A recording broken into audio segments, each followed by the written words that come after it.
First met BiLan in the summer of 2002.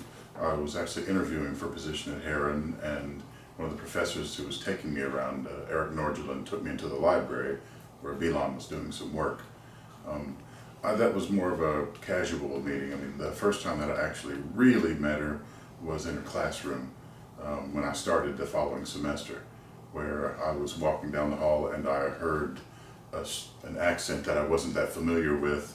And the truth of the matter is, diversity isn't necessarily a bastion of upper level arts education, so it was a surprise. I poked my head into her classroom, saw what she was doing. I believe at the time her students were working on a Chinese style painting, which I thought was an incredibly unique offering for a school in Indianapolis, Indiana. And I've known her ever since then. I knew very little Chinese history before I met BiLan. I mean, I'd heard some things about the Cultural Revolution, of course. I mean, there's some sort of basic things like you hear about with the Chinese Wall and the Great Wall of China, and even also the Great Firewall, which was starting to be erected at the same time. But not really that much. I mean, as far as really getting some sort of in-depth understanding of it, it wasn't until a lot of conversations with her that I actually learned a lot more about, especially the Cultural Revolution and the effect that it had on the country. As I remember, she was still working on some paintings for her book. I mean, even at that point, she had already begun working on some of those. So the paintings that I remember seeing around that time were those that were kind of centered around her family. And she was talking about, even in those early stages, about wanting to go to China and do some research photographs to be able to then better document some of the ideas that she had for the family. So the paintings that were of her family and the way that her family history was altered by the Cultural Revolution. My friendship with BiLan was actually somewhat kind of special in some ways, because I actually don't make it a habit to befriend my colleagues. I think sometimes it can impair judgment, but in many ways BiLan is not a person to be refused, so she kept inviting me over to her place, and after a while I kind of felt like it would be sort of rude to refuse. Went over, had dinner, played ping pong, which he's very good at, by the way, hard to beat. And again, it's just since then, it's just been a matter of, we've been talking and visiting each other ever since. There were some challenges with her being understood. I heard some students sort of complaining about things, and also even some fellow faculty members. As for myself, I guess maybe it's because of my own background, I couldn't help but see it as sort of a version of a type of prejudice that I really wasn't signing on to. So my general reaction was like, if you don't understand her, one thing, try to listen a little bit harder, and two, she'll explain herself every time you ask her. And she doesn't, there's no irritation from her part on that. She's glad to communicate. So that was kind of my point of view. Well, a lot of the painting styles that were part of the school at that time were kind of rooted in a lot of abstract expressionism and kind of some offshoots of it. It's just, that was the nature of the professors that were there around at the time. They'd been trained in that school. So BiLan's style was a lot more based in realism, which again is a kind of a common ground because my work is as well. So I kind of felt like we had a lot to talk about. I think, one of the only kind of like straightforward, as far as like figurative realists that was on the faculty at the time.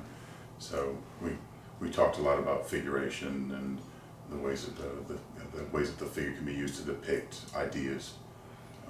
So I guess that's about all I would say about that. Are you an artist yourself? I am.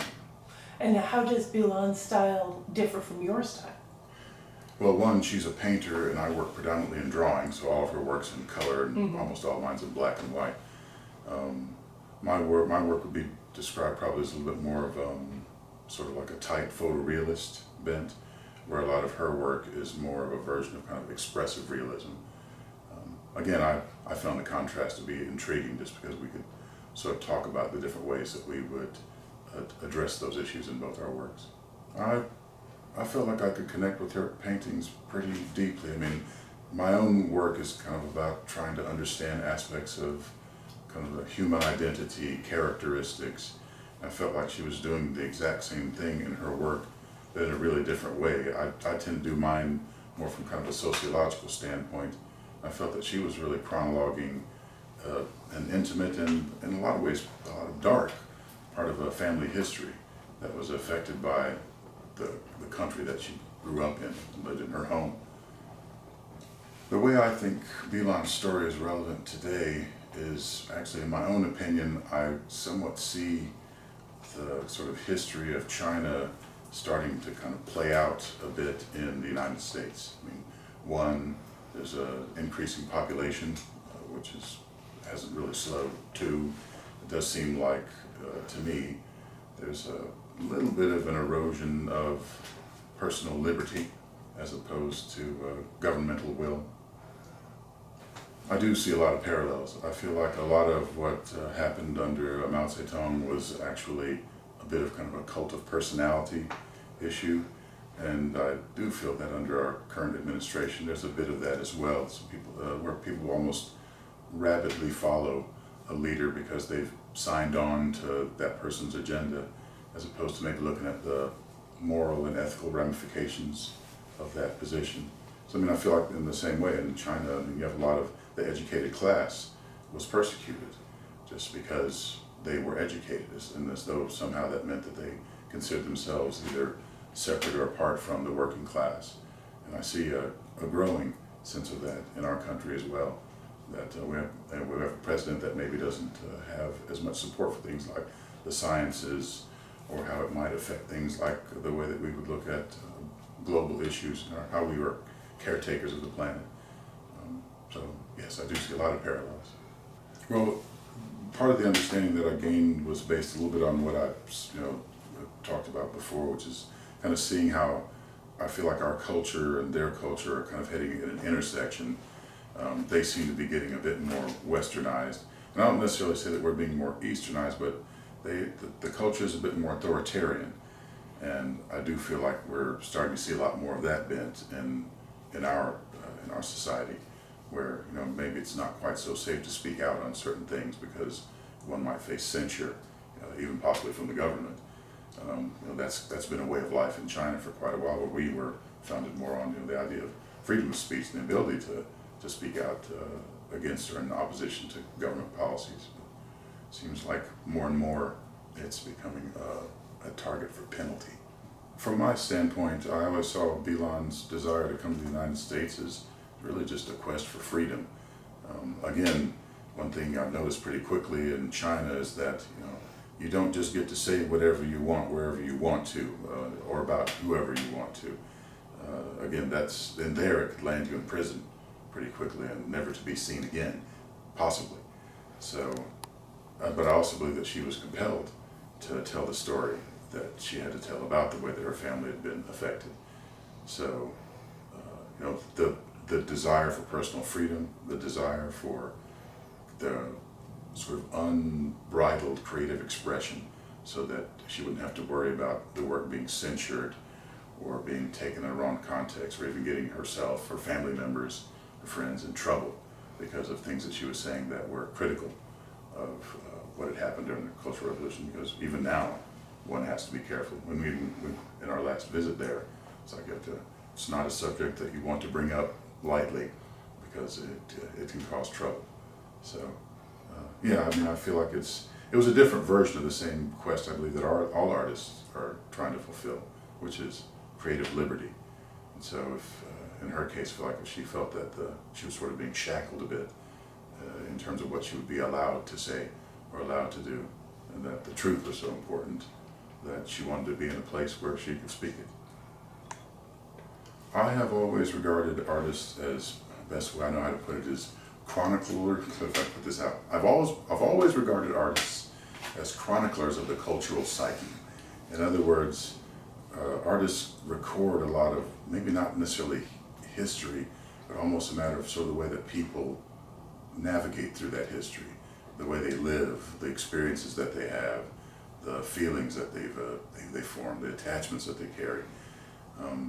And so I've always felt that that was part of what we do. When I look at past art, that's what I feel like I'm seeing, is someone giving me a window into the minds of the people of the past. Not just the way that they dressed, but sometimes the way they carried themselves, that the objects that they chose to paint and the subjects they chose to explore say something about what was important. And I think that's not just about artists, but also about the citizenry at large. I mean, artists are people just like anyone else. We care about the same things, just sometimes I think we can care a bit more deeply, and sometimes we care enough to where we want somebody to listen to what we have to say, so we make work. I believe the painting that moved me the most is one that's in, I believe, the basement right now, partially because I'm a little bit involved with it. When we were in China in 2009, she asked me to take a photograph of her behind this large cart because she was wanting to use herself as a source for an image about her mother. And that was an image that I still think is one of the more potent that she has. The actual painting is of a woman kind of pulling a cart with just a massive block on it. I mean, it looks like it would have to weigh tons if it were stone, as a sort of visual metaphor for the struggle that her mother was going through while her husband was in prison. She's basically hauling stuff from construction sites to try and make enough money just to barely keep food on the table. And I think also the way that it's painted, there's a power in it. There's some sorrow, but also a bit of admiration that I believe can be seen. It's just a very stark image, and it stands up from a great distance to graphically strong. Yeah, and I'd like to know, I helped a little bit, so that makes it a little bit more special to me as well. But I also think it's a really powerful metaphoric statement about not just what she was going through and what her mother was going through, but what a lot of people during that time were going through. Did I miss something? You know these people better than me. No, I'm just a troublemaker trying to. Actually, we met in 2001. No, Ingrid has the same mistake. I didn't set foot there until the summer 2002 when I did my interview. Right. It was very good. For my contract was a ham school is 2001. You were already teaching there. Oh, I was teaching. Yeah, Okay, you were I was already earlier than you. Yeah.